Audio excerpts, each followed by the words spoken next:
Hi, Norman Hallett here with your next 4-minute drill for traders.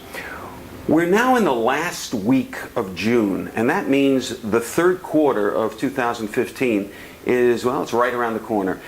I always use the last week of the quarter to assess how I've done so far for the year, and then I set my goals for quarter number 3.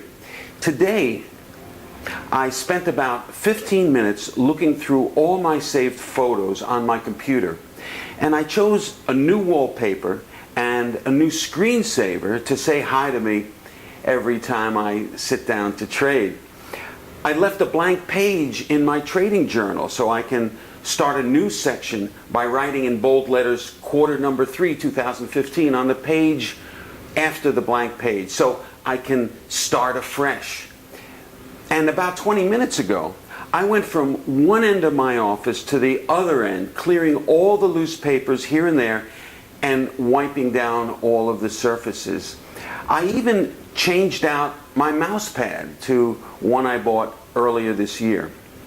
Now, I do all this because my desktop images, my mouse pad, everything I look at and deal with during my trading day are all anchors that I associate with what has happened, not what will happen. And when I start a new quarter, I want to focus on all the good trades ahead that I envision. I used to just make all these anchor changes when I had a subpar quarter or a stagnant quarter, but I've learned over the years that when I have a great quarter, I can have an even better quarter if I set my mind to it. Anchors are not always bad things. In fact, they can be good.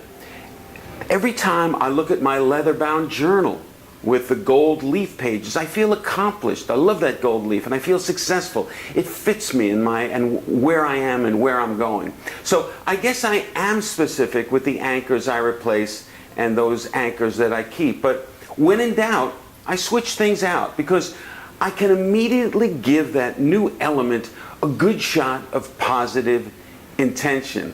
For instance, for my new mouse pad, it has a picture of my late great dog Crystal, and it reminds me that one of the reasons I trade is to help the ones I love. So it's all good. Changing my anchors. How about you? Look around your workspace.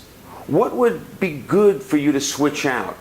What can you change to help you with a new positive attitude toward the third quarter? Take a moment and leave a comment.